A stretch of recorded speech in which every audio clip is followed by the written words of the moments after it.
Okay, y'all, today I got some big news on electric vehicles. Hey, y'all, yeah, we're going to talk about electric vehicles. First, I want to go back real quick and talk about the autonomous trucks just for a second.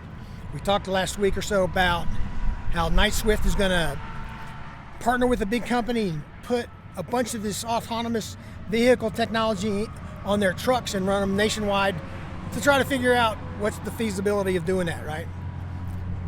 Now we're going to talk about electric trucks, and I've run across comments on videos about autonomous trucks on my videos and on social media pages, and it seems like when you start talking about either autonomous trucks or electric trucks that people conflate them together, like all the autonomous trucks are electric, and they're not. All the autonomous trucks Knight-Swift's going to have is their regular trucks with the autonomous technology on it, with the driver behind the seat to monitor.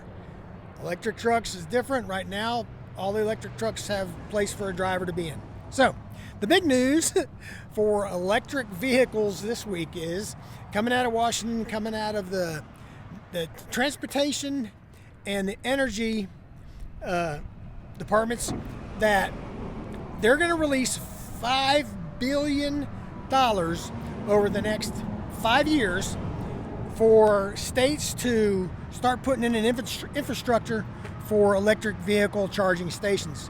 Now, where they want these stations is along what they call an alternative fuel corridor, okay?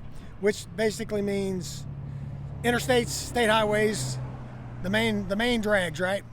Now, they also said later this year there's going to be a program coming out that's going to do the same thing for rural and underserved communities, whatever that means, right?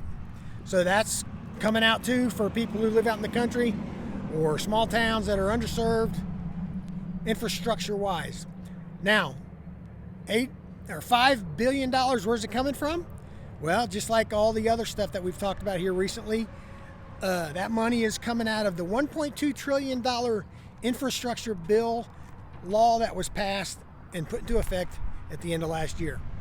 So that's where that money's coming from. Now, I said over 5 years, each state's going to get so much money every year. This year, for all the states, for 2022, they're releasing $615 million to go throughout the states. Now, the states aren't going to be able to go and put an ATM card in and get out their money that they're supposed to use and just start spending it. Each state has to put out an EV infrastructure development plan before they're approved for their money. So there's going to be stipulations, I'm sure, on where they want them and how they want them.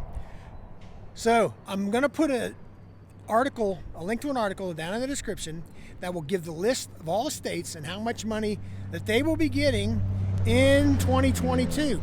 So if you're curious how much your state is going to get, check out that list. Now, the reason states are going to get different amounts is obviously because of size and population, right? Texas is going to need more money to do this than Rhode Island.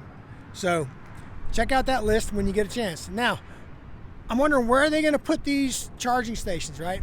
For electric cars, I'm guessing all the regular gas stations will have electric vehicle charging stations. Maybe grocery stores, Walmarts, Sam's Club, Costco, all those places will have parking places with electric charging stations at them. Maybe hotels, motels, when you're traveling. I think that's where they'll put those. Now, how about the trucks? Are they going to just add a bunch of charging stations at the truck stops?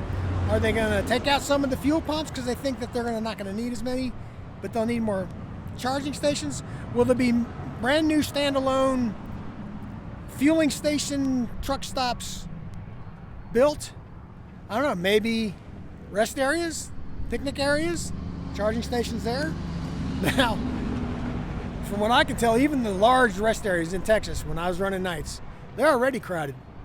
So you add a bunch of vehicle charging stations, and you know they're gonna have to figure that out. Hopefully, within the states, each state's plan, they'll figure out where they're going to put all these places in order to cover what the need will be.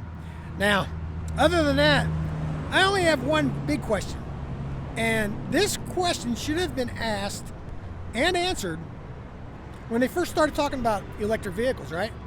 My question is, where are they going to get all this extra electricity, right? Changing from fossil fuel to electricity does not, I mean, it might reduce fossil fuel, but it's going to mean more electricity. So where are they going to get them? The electric grid we have now for this country can't handle what we do now. In the hot summers, the cold winters, they shut down, they brown out, black out. They can't handle it now. So how are they going to handle it when you add a whole bunch of vehicle charging stations to the infrastructure? The only thing I can think of is clean coal and nuclear, which we already have, right? But you think a certain group of people are going to let that happen? They've already reduced the number of nuclear power plants. We have some that are working fine. You don't ever hear anything about them. They're safe for the most part. I mean, anything can happen, right? But where is it going to come from? I don't know. Hopefully they'll answer that too with all this money. Anyway, I know you have questions and comments. Let me know what you think about electric vehicles. Will you drive an electric truck when it comes to it? Hopefully I wouldn't mind trying it, but I don't want to be around for the autonomous when that happens. And hopefully I won't. So, I appreciate you watching.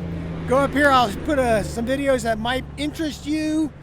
If you like this content, please subscribe to the channel if you have not already. And when you subscribe to the channel, hit the alarm notification bell for me so you can get notified when I drop a new video. So, that's what I have on electric vehicles. We'll see you later.